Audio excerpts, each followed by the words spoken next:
Zoe here, welcome back to my channel. I'm back with another Stretch That collection for you today, and oh my goodness, have you seen how low I am getting on this pad? There's so little left. I'm really having to stretch it now. Anywho, this is number 8 in the series, I think. So I thought what I would do is use my scraps to make giant letters. I thought that could be fun. So what I've done is printed out my letters in I can't remember the font, but it's a serif style on my computer, and I'm just going to go ahead and outline them in pencil and then do the same. Be aware when you're doing this, if the letter is not interchangeable, reversible, you're going to need to do it the opposite way around, so the way I'm doing it here. Otherwise you'll have a back to front letter. So on some of the papers I did it on the back and on some on the front, just because it was easier to see when I was cutting them out. So I'm going to go ahead and skip the part where I do them all because it's long and boring, and who wants to watch that? So you can see I made them all from scraps. I kept the styles relatively similar but not repeating, so although I've got 4 letters up top and 4 letters down the bottom, the pattern does not repeat. Oh, my camera battery died and I hadn't noticed. So what I've also done is, again from scraps, is cut out the words and go with my Big Shot, an alpha die that I have, because the title is going to be Hide and Make Mama Go Seek, but I'm going to use the alphas from the sticker sheet to make the Make Mama Go. The reasoning for that being that my son hid from me this day. He hid in their tiny play kitchen, the fridge in the tiny play kitchen, for about 20 minutes, and I about died of a heart attack. I thought he'd somehow managed to get out of the house, and I was running around the house screaming, as you do, and he eventually, the giggling gave him away. But yes, I knew it was a story I wanted to document because it's one of those things that will make him laugh as an adult and will continue to give me that horrible sick feeling in my stomach. Anyway, waffling aside, I've picked this lovely floral out and I'm going to cut it into strips of about 1.5 centimeters for each strip, and I'm going to make a frame around the layout with them because I felt like there was too much white space around the letters. It felt a little bit floaty, and I feel like a frame in a nice dark closed pattern will give it a more grounding and make it more pleasing to the eye, I think. So what I'm going to do is just layer these all the way around really simply. I'm just off camera at the bottom there, I apologise for that, but you'll see when I do at the top. I just layer them, and I layer them sorry, because they're 6 inches, I obviously lay them two to a side, but then I also layer a third across the joins to make them a little less obvious, because I'm going to use my sewing machine now to stitch around them. And you can see I've used a contrasting thread there, but it matches the colour in the whole design, but it is contrasting. I used pink, and adding the third piece across the join just makes them a little more less obvious that there's a join in the centre.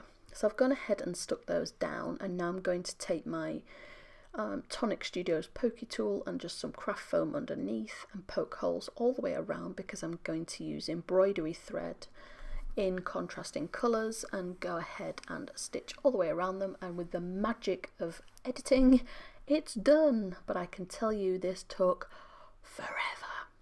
Oh, it genuinely, I stitch on layouts a lot but this really did take a long time. I think it took about 3 hours on and off, which is ridiculous for 8 letters, but yeah, it took forever. I don't know why. Anyway, I know I want to do some journaling in this central left side. So I thought about using a lined stamp that I have, but that I knew that wasn't going to work, so I decided to use my T-square ruler to make sure I get super duper straight lines. And I haven't stuck my photo or that flower down yet. I'm just holding them in place with the ruler whilst I put the journaling in, and you can see it's shifting about, which wasn't necessarily my smartest idea, I've got to tell you. I should have stuck it all down first, but you don't always do the most sensible of things. What can I say? I'm not always smart whilst crafting. And I can't even explain why I didn't stick them down first, because I don't even do the journaling next. I want to back my paper on something else, so I'm going to go through the scraps, which you can see are getting few and far between, just to see if there's anything I can back this on. And in the end I actually opt for some vellum, I think, from my stash. Look how few pages there are in that book now. That's... oh, excuse my dog. She's probably seen a shadow or something. She's, yeah, she doesn't like shadows or random noises, or I don't know. Oh, out of focus. Stop it, silly camera. So yeah, I've backed it onto some vellum from my stash, just because it gives it... so, oh, why is my camera doing that? It gives it something to ground the photo with, but it doesn't distract from the letters, which I think is a nice touch. You can still see everything to do with the letters behind it, but it does have something else other than the grey border that it had. I know you didn't see me back the photo onto the grey border. That's because I originally intended the photo for something else, a different layout. It didn't work on the layout, so I just kept the already backed photo, and luckily the colour works for this, so I thought, why not indeed. I cannot believe we're already 8 in. That's I'm enjoying this series so much. I'm definitely going to do this some more. What on earth is wrong with that dog? Pixie, behave yourself. Goodness me, I do apologise. Dog's gone slightly weird tonight, apparently. What was I saying before I was rudely interrupted by my dog? I cannot remember.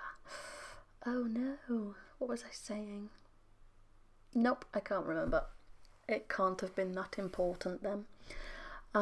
So I'm going to just play around with these letters that I cut. Oh my goodness me, that pooch of mine.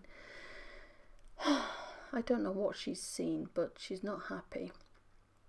Anyway, I'm going to play around with these letters that I've cut with my Big Shot, because I'm not entirely sure where I want them to sit, so I think about gluing them down, and then I think, no, I should definitely get out the other letters I'm going to use before I glue them down, because I might not want them. And luckily that I did decide to do that, because I don't actually put them where I've got them placed now, so it would have been a real bummer had I have glued them down.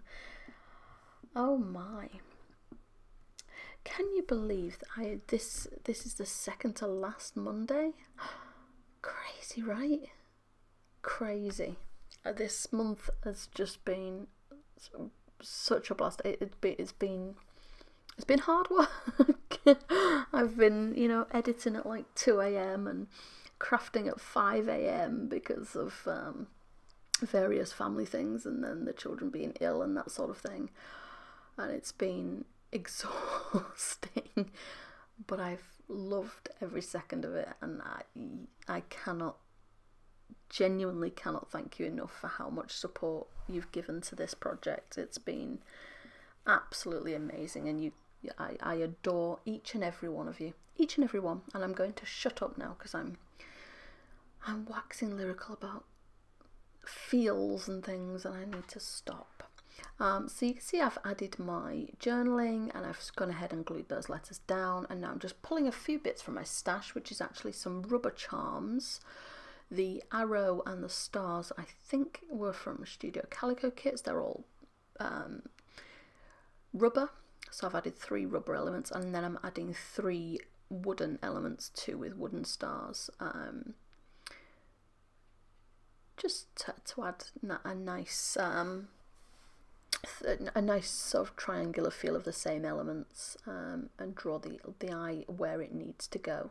So you can see I've clustered 3 around the Mate Mama above my journaling, which draws the eye to the journaling, but equally those elements up there also link to the other 3 elements over on the right hand of my photo, which draw the eye across to the photo as well.